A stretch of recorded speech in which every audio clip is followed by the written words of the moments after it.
अगर आपके जीवन में रामचरित्र है तो आपको सुंदर कांड पढ़ने की आवश्यकता नहीं है। अगर आपके जीवन में रामचरित्र है तो आपको हनुमान चालीसा पढ़ने की आवश्यकता नहीं है, बल्कि हनुमान जी महाराज आपके संकट मोचन बन जाएंगे। लेकिन राम जी का चरित्र आपके अंदर होना चाहिए। क्यों? रामचरित्र क्या है? आप कहेंगे स्वामी जी तो इतनी बड़ी रामचरित्र मानस के जीवन में उतारना पड़ेगा। अरे इतनी बड़ी रामचरित्र मानस नहीं, तुम तो केवल जीवन में 3 चौपाई उतार लो प्यारे, समझ लेना कि पूरा रामचरित्र उतर जाएगा, पूरा रामचरित्र उतर जाएगा। पहली चौपाई क्या है? प्रातःकाल उठ के रघुनाथा, प्रातःकाल उठ के रघुनाथ, मात पिता गुरु ना भय माता। दूसरी, आज का समाज प्यारी अपने माता पिता के पैर छूना नहीं चाहिए। समाज में ना मालूम कितने लोगों के पैर छूते जाते हैं। क्यों? माता पिता के पैर छूने में शर्म आती है और समाज में अपनी पोजीशन बनाने के लिए अपने माता पिता से सेवा करवाते हैं प्यारे, समाज में हमारी पोजीशन ना घट जाए। क्यों प्यारे? माता पिता से बढ़कर कोई भगवान हो सकता है क्या? क्यों? एक बात बतावे, माता पिता से बढ़कर कोई भगवान होता ही नहीं है। और जिन्होंने अपने माता पिता को अगर जीवन में भगवान नहीं माना तो उसे परम पिता भी कभी स्वीकार नहीं करता है प्यारे, उसे कभी परम पिता स्वीकार नहीं करता। माता पिता हाड़ मास का पुतला नहीं है प्यारे, माता पिता तो तुम्हारे साक्षात भगवान है। एक बात बतावे, हमारी बात थोड़ी सुनने में कड़वी लग रही होगी, कड़वी लगे घर जाके थोड़ी मिश्री खा लेना। क्यों? औषधि कड़वी होती है और कथा भवरोग की दवा है। और अगर थोड़ी कड़वी लगे ना तो थोड़ी मिश्री जाके खा लेना प्यारे। लेकिन हम महात्मा हैं, इस बात को अगर मैं नहीं कहूंगा तो कौन कहेगा? हमारा आपसे कोई स्वार्थ नहीं है प्यारे। आज माता पिता की क्या स्थिति है, कभी आपने विचार किया? जिस माता पिता ने आज बचपन में तुम्हें किस स्थिति में पाला प्यारे, अरे पिता की आंख में जीवन में केवल 2 बार आंसू आता है। अरे पिता कितनी भी गरीबी का सामना करे, लेकिन पिता की आंखों में जीवन में केवल 2 बार आंसू आता है। एक तो बेटी जब विदा होती है तो पिता की आंख में आंसू आता है, और बेटा बाप से मुख मोड़े तो पिता की आंख में आंसू आता है। इसलिए पिता जीवन में केवल 2 बार रोता है।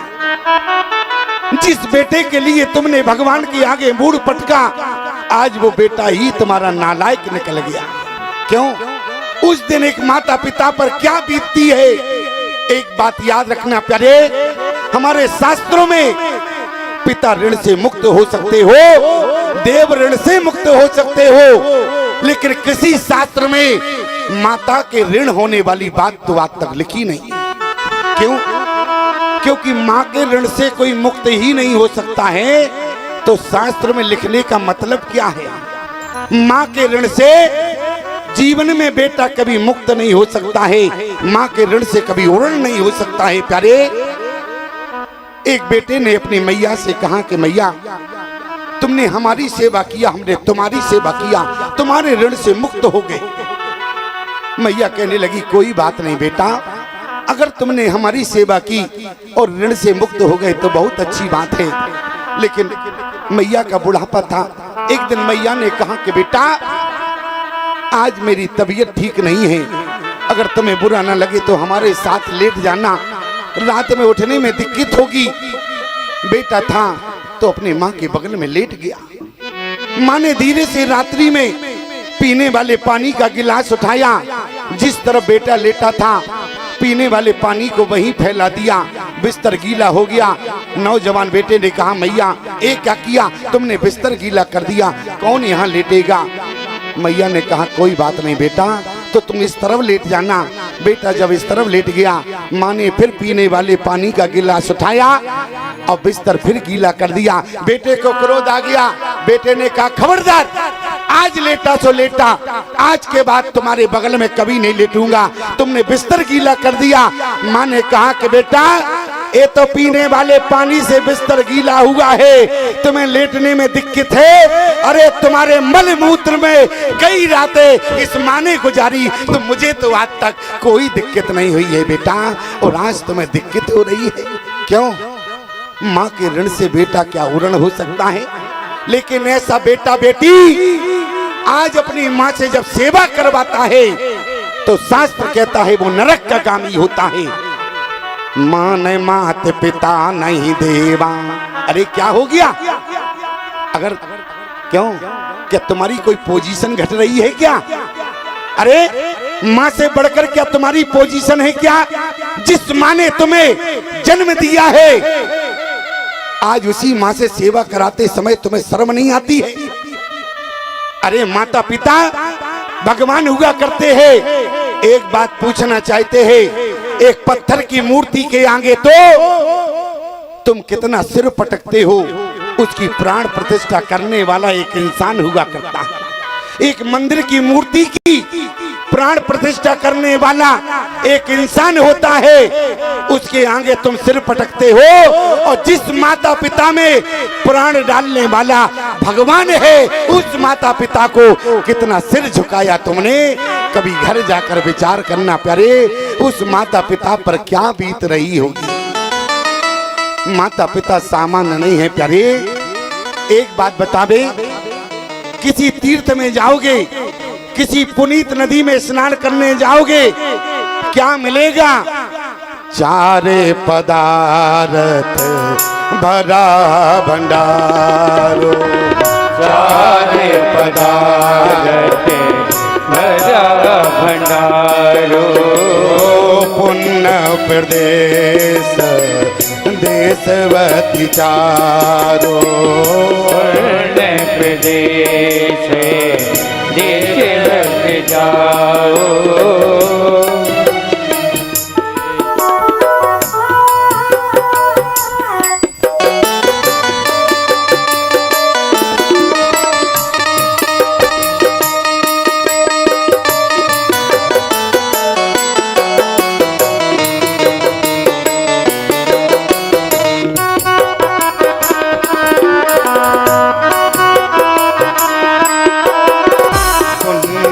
प्रदेश देशवती चारो, पुण्य प्रदेश देशवती चारो।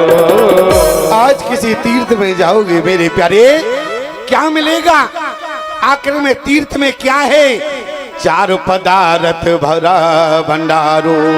चार पदार्थ है, अर्थ धर्म काम मोक्ष। लेकिन तीर्थ जाने से एक पदार्थ भी मिल जाए तो गोस्वामी तुलसीदास जी गारंटी नहीं दे रहे पूरी मानस पढ़ना। किसी प्रयाग में, किसी पुनीत नदी में स्नान करोगे, चार पदार्थ में से एक भी पदार्थ मिल जाए तो गोस्वामी तुलसीदास जी गारंटी नहीं दे रहे, जबकि भरा है। चार पदार्थ भरा भंडारो, पुण्य प्रदेश देश अति चारू। लेकिन मेरे प्यारे याद रखना, तीर्थ में जाने से एक पदार्थ भी मिल जाए इसकी कोई गारंटी नहीं है, लेकिन गोस्वामी तुलसीदास जी गारंटी देते हैं। अगर जीवन में तुमने माता पिता को भगवान माना तो चारों पदार्थ कि तुम्हारे हाथ में होंगे प्यारे, चारों पदार्थ तुम्हारे हाथ में होंगी। आप कहे प्रमाण क्या है? तीर्थ में क्या है? चार पदार्थ भरा भंडारो, पुण्य प्रदेश देश अति चारो। और वहां चार पदार्थ कर तलता के, चार पदार्थ कर तलता के, प्रिय पितु मात प्राण समझा के, प्रिय पितु मात प्राण समझा के। एक बात बतावें, संसार में कई प्रकार का प्रेम होता है, लेकिन प्रेम, असली प्रेम क्या है? क्यों? भगवान कहते हैं तुम हमारा भजन करोगे तो हम कृपा करेंगे। भगवान कहते हैं तुम हमारा भजन करोगे तो तुम्हारे ऊपर कृपा बरसेगी हमारी। और एक प्रेम तो वो होता है, जैसे तुम्हारे यहाँ शादी हुई, कोई 500 रुपए व्यवहार कर गया, अब उसके यहाँ शादी है तो तुम 500 रुपए व्यवहार कराए, तो क्या ये प्रेम है क्या? ये तो व्यवहार है, ये प्रेम नहीं है। प्रेम क्या है? अरे प्रेम तो केवल माता पिता जानते हैं प्यारे। असली प्रेम तो केवल माता पिता करते हैं। तुम माता पिता तो प्रेम करो या ना करो, लेकिन माता पिता तुम्हें प्रेम ही करेंगे प्यारे। असली प्रेम तो वो है जो तुम्हारे माता पिता करते। माता पिता जो प्रेम करते हैं वो निस्वार्थ प्रेम है, उसमें कोई प्रेम स्वार्थ नहीं है। इसके बाद भी माता पिता से जीवन में कभी सेवा नहीं लेना चाहिए प्यारे। कोई हमारी पोजीशन कम नहीं होती है। आज देखते हैं, अगर बेटा अधिकारी बन जाता है, अगर बेटा अधिकारी बन जाता है तो माता पिता का सम्मान छोड़ देता है प्यारे। लेकिन तुम्हें पता है आज जिस हालात में पहुंची हो, तुम्हारे माता पिता का ही आशीर्वाद है। एक बात बतावे, बहुत से लोग हमारे पास आते हैं, बोले स्वामी जी नौकरी कब लगेगी? हमने कहा एक बात बतावे, नौकरी जब लगेगी जब तुम्हारे माता पिता का आशीर्वाद होगा। बोले क्या मतलब? हमने कहा जैसे बल्ब एक प्रकाश देता है जिसमें अर्थ और फेस दोनों की आवश्यकता है, तब जाके वो प्रकाश देता है। इसी प्रकार से जीवन में सक्सेस कब होगे? जब तुम्हें भगवान की कृपा और माता पिता का आशीर्वाद मिल जाए, तभी तुम जीवन में सक्सेस हो पाओगे प्यारे। जिन्हें जीवन में माता पिता का आशीर्वाद नहीं होता वो जीवन में कभी सफल नहीं होते। इसलिए माता पिता सामान्य नहीं है प्यारी। माता पिता को भगवान मानना। मैं आपसे केवल निवेदन करना चाहता हूँ प्यारे। माँ, आज उस बेटी ने कहा कि बाबा जी मैंने तुमसे तलाक क्यों लिया है?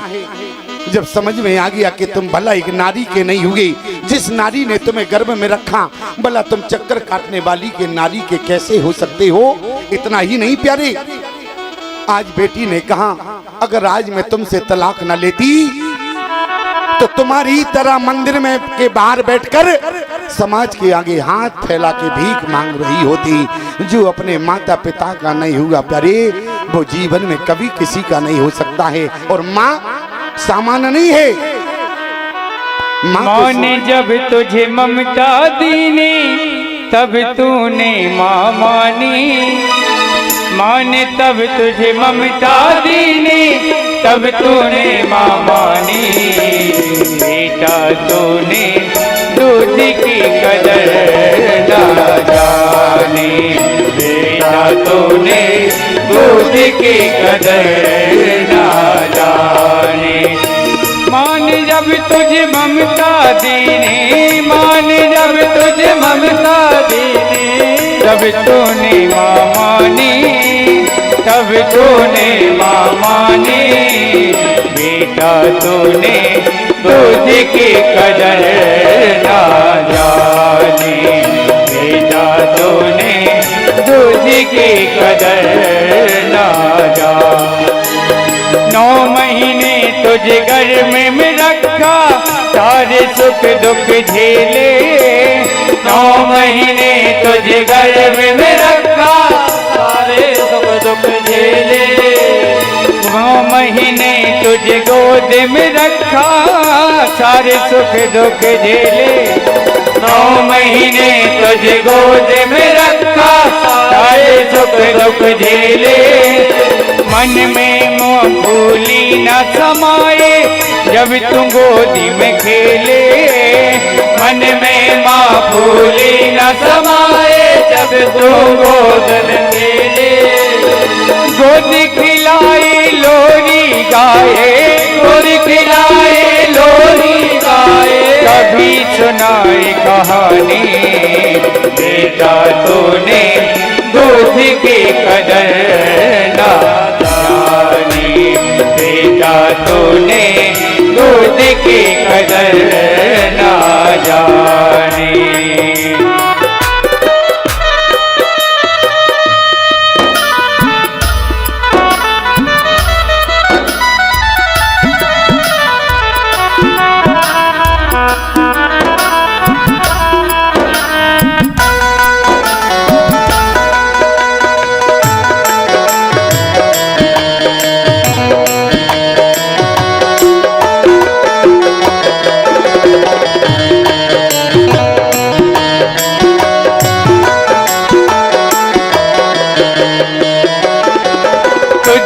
सुलाती सूखे में खुद गीले में सो जाती, तुझे सुलाती सूखे में खुद गीले में सो जाती, खुद तो भूखी रह जाती पर तुझको दूध पिलाती, मैया खुद तो भूखी रह जाती पर तुझको दूध पिलाती, हो तुझे सुलाती सूखे में खुद गीले में सो जाती, तुझे सुलाती सूखे में खुद गीले में सो जाती, खुद तो भूखी रह जाती माँ तुझको दूध पिलाती, खुद तो भूखी रह जाती माँ तुझको दूध पिलाती, माने की औलाद के खातिर, माने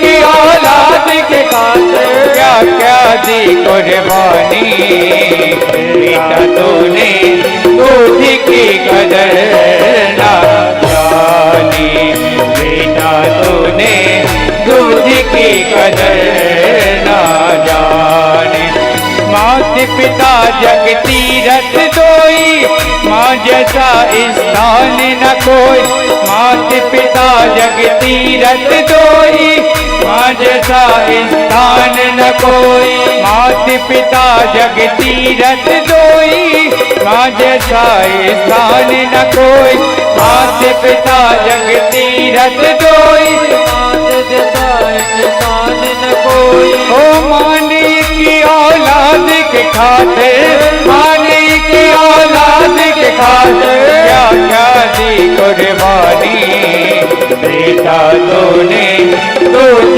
की कदर ना जानी, बेटा तूने दूध की कदर ना जानी, माने तुझे ममता दीनी तब तूने माँ मानी, माने जब तुझे ममता दी तब तूने माँ मानी, बेटा तूने दूध की कदर ना जानी, बेटा तूने दूध की कदर ना जानी, बेटा तूने दूध की कदर ना, ओ दूध की कदर ना, दूध की कदर ना जाने।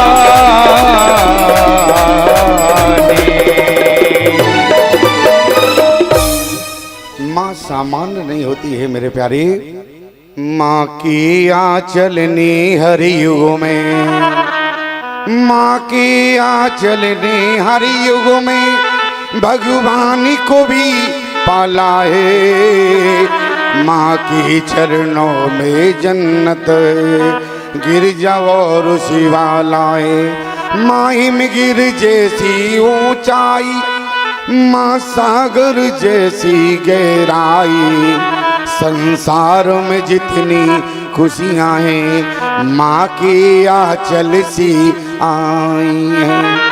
अगर पिता के साथ माँ का भी आशीर्वाद हो जाए प्यारे तो उसका जीवन सफल होता है, इसलिए माता पिता भगवान हुआ करते हैं। एक बात बतावें, एक नौजवान बेटी ने अपने पिता को घर से बाहर कर दिया, एक नौजवान बेटी ने अपने पिता को घर से बाहर कर दिया। अब पिता कहाँ जाता बेचारा, तीर्थ में जाकर अयोध्या में रहने लगा। बुढ़ापा आया, लोगों ने कहा कि भैया अब तुमसे आश्रम में सेवा नहीं बनती है, एक काम करो अब तुम घर चले जाओ। कहा कि बेटा नालायक है, अगर घर गया तो फिर भगा देगा, क्या करें? बोले हो सकता है कि अब तुम्हारा बुढ़ापा आ गया इसलिए बेटे के अंदर कुछ परिवर्तन हो गया होगा, लेकिन जब बेटा तो बेटा ही था प्यारी। लोगों ने समझाया तो बूढ़ा बाप जब घर आया न बाहर बैठा था, और जब बूढ़े बाप ने एक कदम दरवाजे पर रखा तो नौजवान बेटे ने कहा खबरदार वही खड़े रहो। बूढ़ा था तो वही खड़ा हो गया और बेटा अंदर गया। बूढ़े बाप को लगा कि हो सकता है अंदर गया हो, पत्नी से पूछेगा पिता आए हैं बताओ घर में रखें या भगा दें।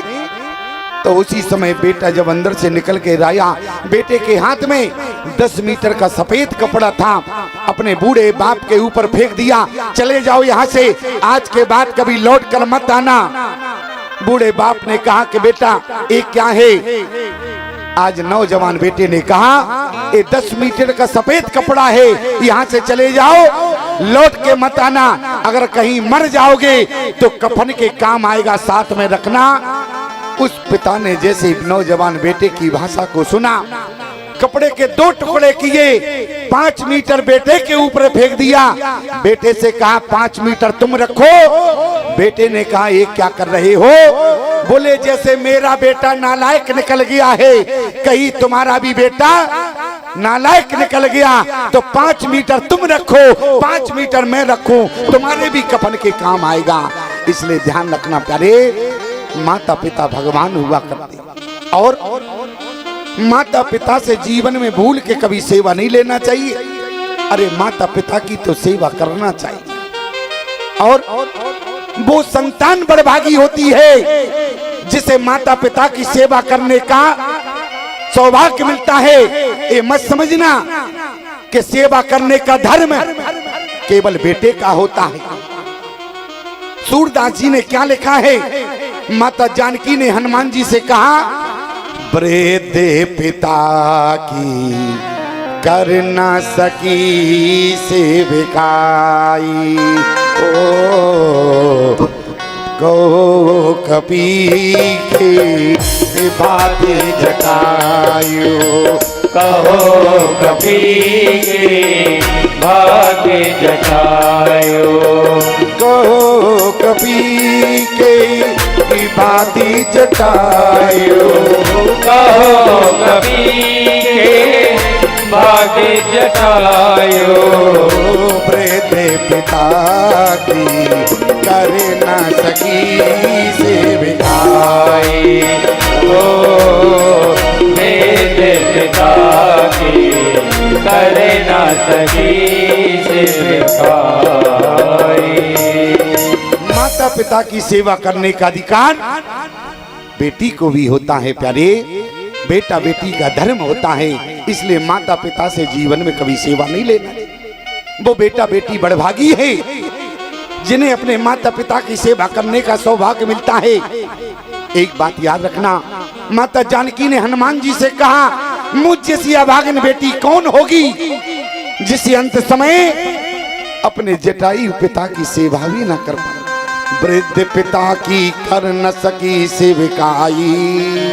और आज जो अपने माता पिता से सेवा लेता है, ध्यान देना प्यारे, जीवन में तुम केवल 3 चौपाई उतार लेना, तुम्हारे अंदर राम चरित्र उतर जाएगा।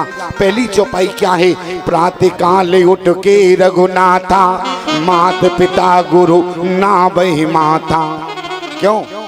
अब माता पिता के पैर ही छूना नहीं चाहते हैं। क्यों? माता पिता के अच्छा पैर नहीं छूते हैं, घुटना छूते हैं। अगर ज्यादा स्टैंडर्ड हो गया, अच्छा पैर छूने में शर्म आती है, लेकिन मैं आपसे निवेदन करूं, अरे माता पिता के पैर छुआ करो, घुटने छुओगे तो गड़बड़ हो जाएगा। क्या होगा? बोले अगर पैर छुओगे तो आशीर्वाद मिलेगा और घुटने छुओगे तो गठिया बात मिलेगा। क्यों? घुटनों में क्या होता है? क्यों? घुटने छुओगे तो आशीर्वाद मिलेगा क्या? घुटनों का दर्द ही मिलेगा। इसलिए माता पिता की सेवा करना। दूसरी अर्धाली क्या है? आयुष मांग करे पुर का जा, अपने माता पिता से आज्ञा लेकर ही घर के बाहर जाना। एक नौजवान ने कहा क्या फायदा होगा?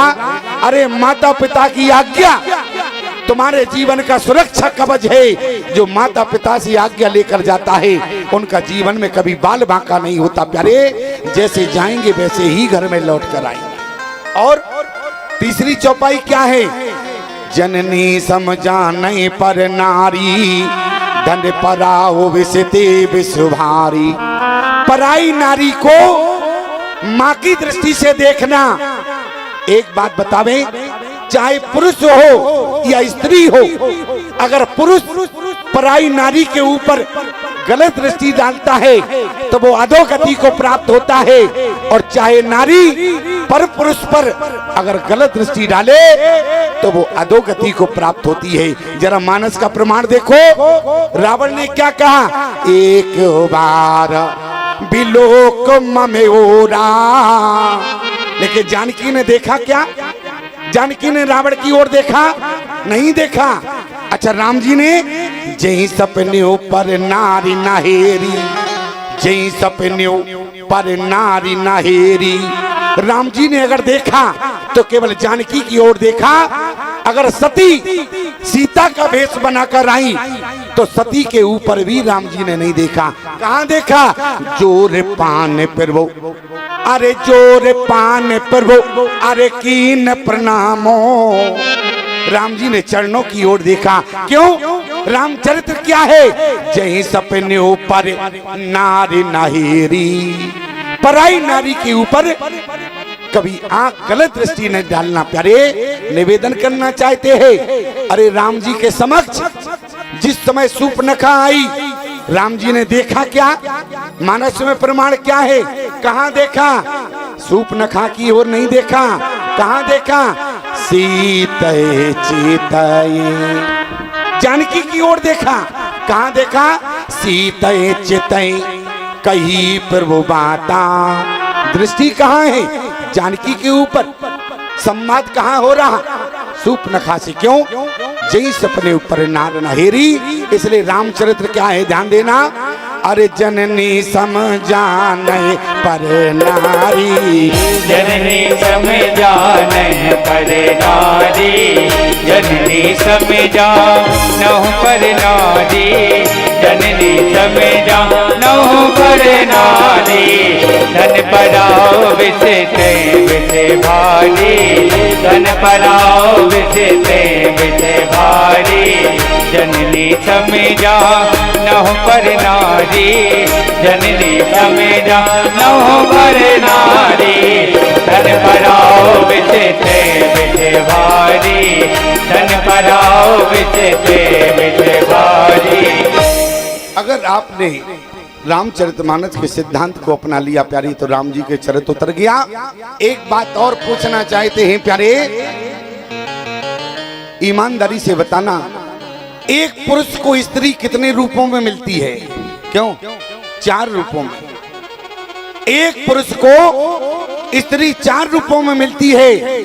एक तो पत्नी के रूप में मिलती है, दूसरा बेटी के रूप में, तीसरा माँ के रूप में, और चौथा बहन के रूप में। लेकिन एक बात बताओ, गोस्वामी तुलसीदास जी ने लिखा है, बड़े भाग्य मानुष तन पावा। एक जगह तो ये लिख रहे हैं, बड़े भाग्य मानुष तन पावा, और दूसरी जगह चित जल पावक गगन समीरा, पंच रचित अति अथम शरीरा। अब बताओ क्या माने, हम बड़भागी हैं या अधम हैं? क्यों? क्या कहेंगे, मनुष्य शरीर बड़भागी है या मनुष्य शरीर अधम है? अपनी कापी स्वयं जांचना प्यारे।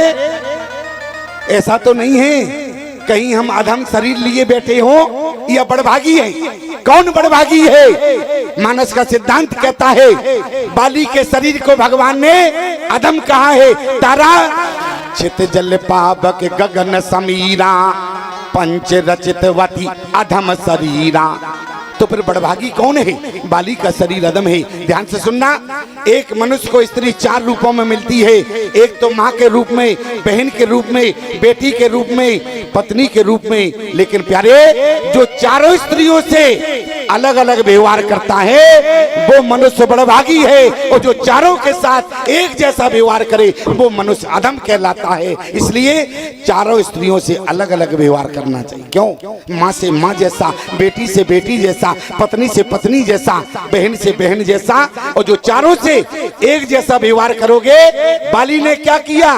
अनुजे बधू भग नी सुत नारी, अनुज बधू भगनी सुत नारी सुन सठ कन्या समय चारी सुन सत कन्या समय चारी अनुज बधू भगनी सुत नारी सुन सठ कन्या समय चारी सुन सत कन्या विनय चारी अनुज बधू भगनी सुत नारी अनुज बधू भगनी सुत नारी सुने सठ कन्या समय चारी सोन सठ कन्या समय चारी बाली ने चारों के साथ एक जैसा व्यवहार किया। आप कहें प्रमाण क्या है? अनुज बधू, अनुज बधू माने, अनुज माने भाई, बधू माने पत्नी, भाई की पत्नी के साथ। दूसरा प्रमाण अनुज बधू भगनी, भगनी माने बहन, इसने बहन के साथ वही किया जो भाई की पत्नी के साथ किया। अनुज बधू भगनी सुत, सुत नारी, सुत माने बेटा, सुत नारी माने बेटे की पत्नी। और एक बात बताओ, बेटी की पत्नी बेटी के समान होती है कि नहीं? बहू से संबंध बेटी का होता है कि नहीं? बाली ने क्या किया? अनुज बधू भगनी सुत नारी सुन सट कन्या, कन्या जिसकी उम्र 7-8 वर्ष की होती है उसी को कन्या कहा जाता है। ध्यान देना, कन्या की उम्र 7-8 वर्ष की होती है उसी को कन्या कहा जाता है। बाली ने चारों के साथ एक जैसा व्यवहार किया। आप कहे प्रमाण? एक प्रमाण तो मिला, अनुज बधू भाई की पत्नी के साथ गलत व्यवहार किया। दूसरा प्रमाण, जिस समय बाली का दुमदुबी नाम के राक्षस से युद्ध हुआ, दुमदुबी अपने प्राण बचाने के लिए पाताल लोक में गया। वहां पाताल के नागों ने दुमदुबी की इतनी मदद की कि बाली को इतना डसा, इतना डसा कि बाली के शरीर में कोढ़ हो गया। बाली ने कहा, कोढ़ लेकर हम अपने पंपापुर नहीं जाएंगे, स्वास्थ्य लाभ लेने के लिए पहले अपने पिता इंद्र के यहाँ जाएंगे। बाली और सुग्रीव 2 सगे भाई है। बाली इंद्र का बेटा है, सुग्रीव सूर का बेटा है। इन दोनों की माँ एक है और पिता अलग अलग है। ध्यान देना, कहने का मतलब बाली ने कहा स्वास्थ्य लाभ लेने के लिए मैं अपने पिता इंद्र के यहाँ स्वर्ग में जाऊंगा।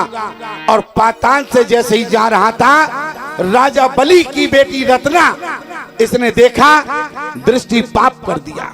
और जब वहां से चला, इंद्र पिता है, इंद्र की बेटी विद्युत ज्वाला, और जब वहां से चला तो इंद्र की बेटी विद्युत ज्वाला को देखा तो वहां पाप कर दिया। जिसकी एक बार पाप करने की प्रवृत्ति हो जाए वो पाप करने पर विचार नहीं करता है।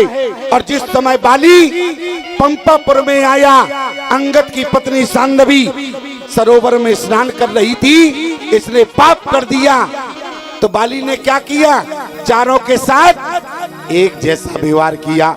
अनुज बधू भगनी सुत नारी सुन सट कन्या समय चारी। चारों के साथ बाली ने एक जैसा व्यवहार किया। इसलिए भगवान ने क्या कह दिया? अरे चित जल पावक गगन समीरा, चित जल पावक गगन समीरा, पंच रचित यहे अधम शरीरा, पंच रचित यहे अधम शरीरा।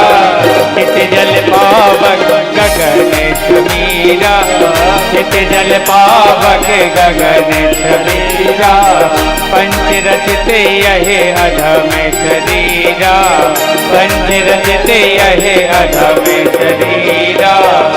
इसलिए प्यारे रामचरितमानस का सिद्धांत कहता है, जननी सम जाने पर नारी। अगर पराई नारी के ऊपर आपने कभी जीवन में कुदृष्टि नहीं डाली प्यारे, तो समझ लेना कि तुम्हें सुंदर कांड पढ़ने की आवश्यकता नहीं है। हनुमान जी महाराज संकट मोचन बनेंगे और पूरा रामचरित्र तुम्हारे अंदर उतर गया। इसलिए 3 चौपाइयों को कम से कम अपने अंदर उतारना। जननी सम जाने पर नारी, धन पराओ विस्ते विश्व भारी। पराई संपत्ति पर अगर तुम्हारी गलत दृष्टि है प्यारे, पराई संपत्ति को पर अगर तुम्हारी गलत दृष्टि गई प्यारे, तो क्या लिखा है, जननी समझाने पर नारी, धन पराओ विसते विश्व भारी। इसलिए प्यारे सावधान रहना है। अगर जीवन में सीखना है, रामचरितमानस की 3 चौपाइयों को उतार लेना, तुम्हारे जीवन में पूरा रामचरित उतर जाएगा।